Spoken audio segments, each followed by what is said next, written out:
Welcome back for round number 5. I picked up this nice 10-point hand, not enough for an opening bid as the dealer, so I passed. My opponent opened a diamond, and the responder responded a heart. Now I have a perfect hand for a 1-spade overcall. Love my suit and my strength. And now East jumped to 3-no trump, which is a bit of a funny bid. It says a lot about his hand. Typically, if they had 18 or 19 balanced, they would just jump to 2-no trump. That would get the point across.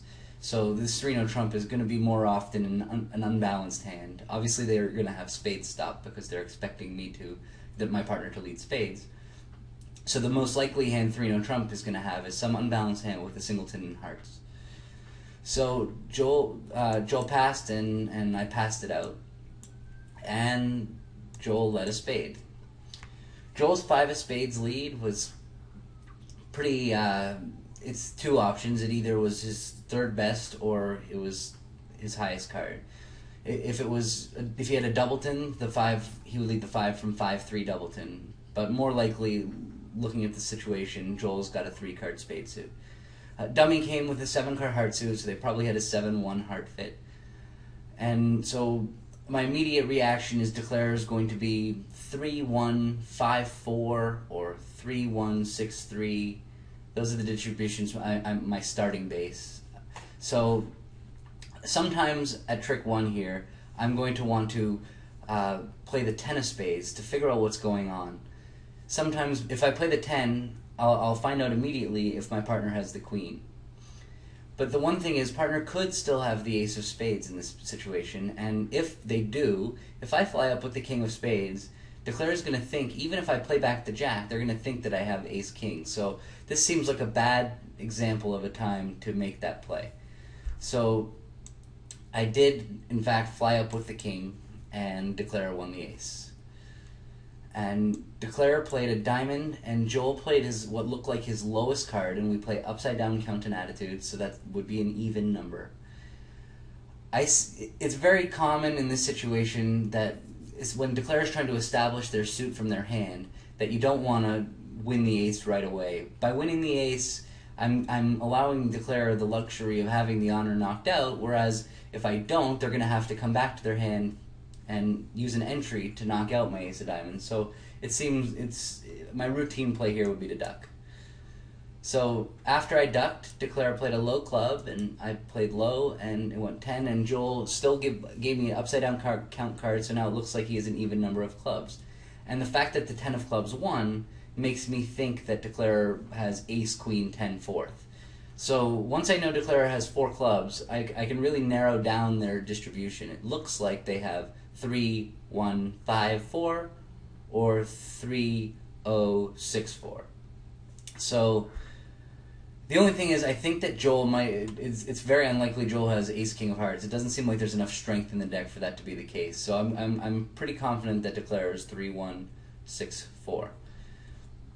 3, 1, 5, 4, excuse me. So Declare now played the king of diamonds, and Joel's 9 of diamonds gave me some more information. If Joel had the 10 of diamonds, he would have played the 10 of diamonds. And 9 was specifically telling me, hey, I don't have another diamond stopper. Declare has king, queen, 10, fifth. So now I pretty much know the entire hand, and there's nothing really left to do. So I played back a spade, and as I had imagined, Declare claimed they had nothing to do but lose the 3 of spades and the king of hearts for making 4. On the second board, I picked up this 7-4 hand after it went pass a club.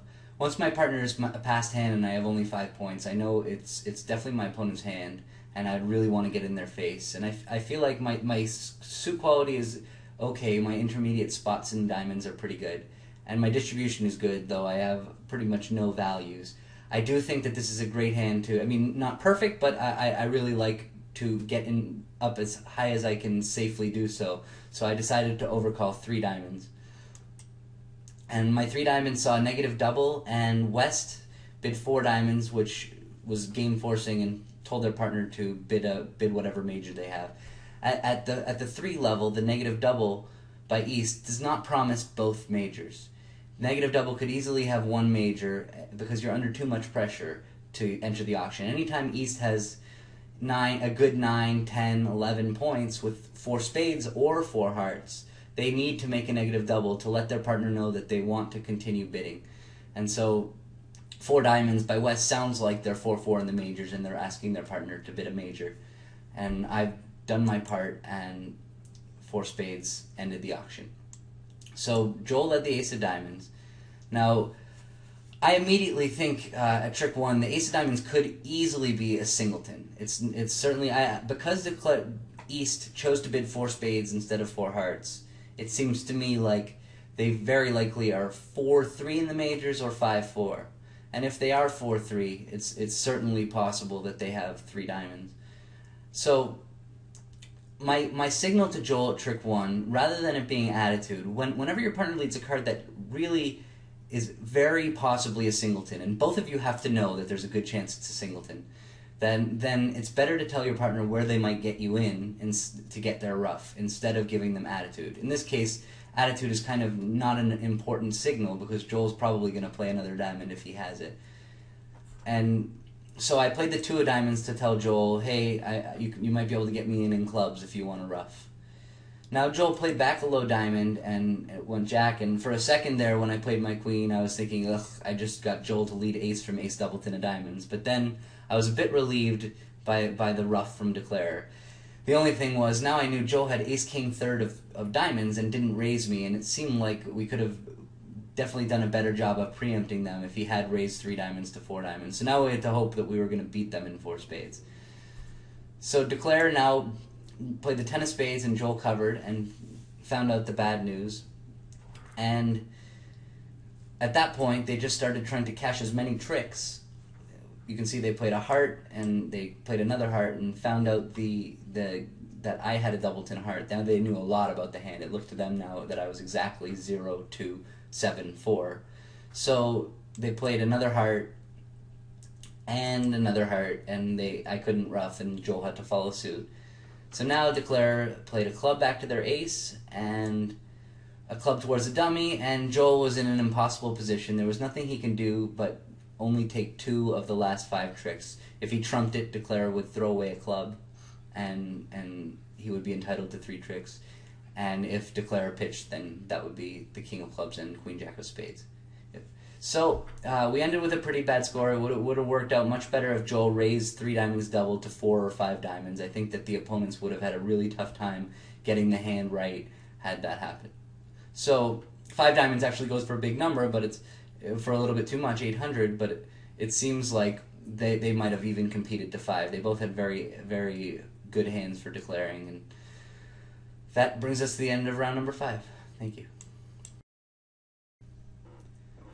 Round 6 begins with me picking up this nice 6-point collection, and I passed them first seat, and it went a club, pass, and they responded a spade. I passed, and they responded a no trump and bid 3 no trump. One no in this situation was 12 to 14.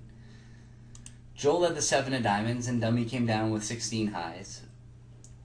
Looking at the diamond suit, since Joel and I play 4th best, Joel's either led the 7 from queen jack 8-7, or he's led from a bad suit and played a high spot card, so I would know that he doesn't like diamonds.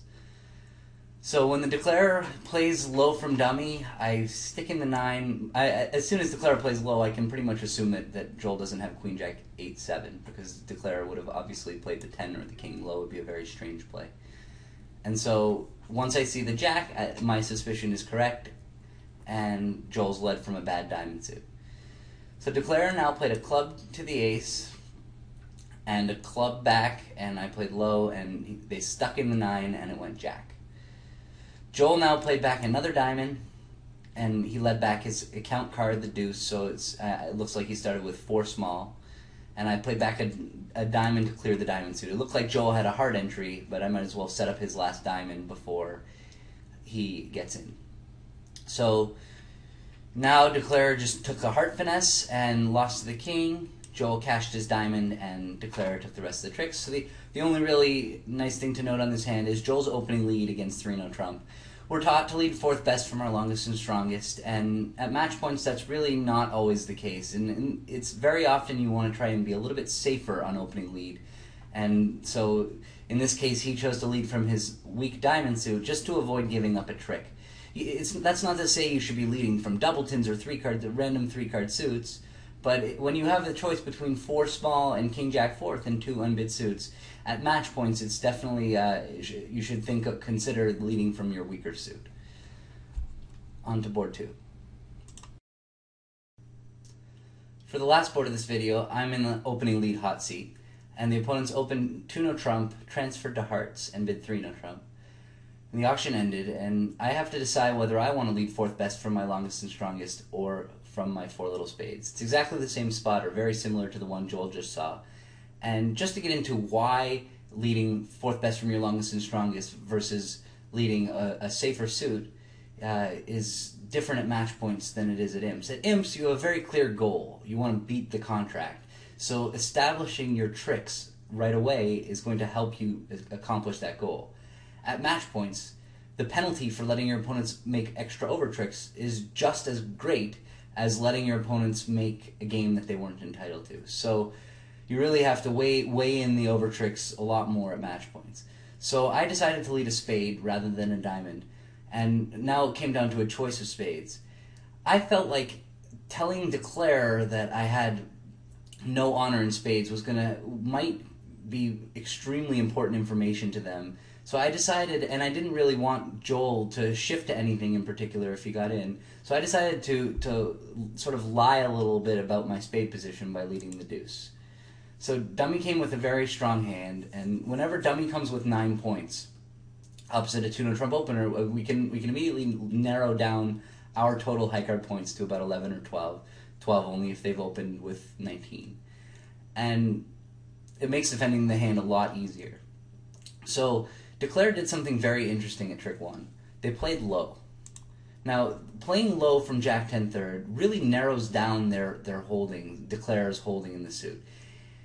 If you think about most hands, most suit combinations that West would have, they would almost always put up the jack. If they had ace-king little, they would put up the jack, or ace-queen little, or even ace-doubleton. In all those situations, it's going to be better for them to play the jack. So immediately when they play low, both of us know that their suit combination does not care about playing the jack. So it really limits their suit holdings to hands where, like, ace-king doubleton, king-queen doubleton, ace-queen doubleton, ace-king-queen, or king-queen third. Those are all suits where playing the jack won't help them.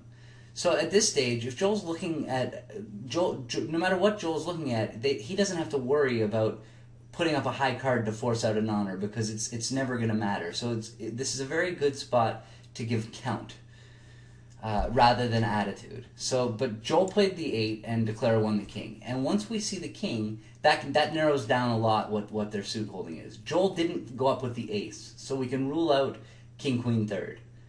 And they didn't win the queen, so it's not ace-queen doubleton. So really, it's only possible that Declare has ace-king doubleton or ace-king-queen. Now, just to talk a little bit, I can't trust that Declare has done the right thing with their honors, but if Declare did have ace-king-queen, there really is an art to which honor you're supposed to win if they're equal. And in this case, whenever you're deciding which honor to play, you really want to think about how you can not give your suit combination away to the opponents. If Declare won the ace here, they would be giving away the show. It would mean that they have ace-king or ace-king-queen. If anybody who's holding the queen would know that it was ace-king doubleton.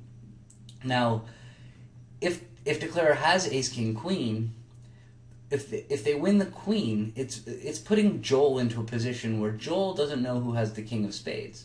So Joel, when he gets in, he's going to think there's a chance that I have the king of spades, or he's thinking it's likely, especially when I've led the deuce. So he's going to play a spade no matter what, just to make sure to establish, because he knows that the suit has to be played from his side. So just keep in mind there that ace-king-queen in this particular situation, it's best to win the queen. But Declare won the king. And so, from my perspective, when Declare has won the king, it's narrowed. We know that it's ace-king doubleton or ace-king-queen. So now, Declare played a club to dummy, and Joel gave me count. And Declare played a diamond, and it went king-ace, and the jack of diamonds. Now, this is also a very common spot on defense, where I know Declare is forcing out the queen of diamonds. And if I win the queen of diamonds, I can do it now or in a trick.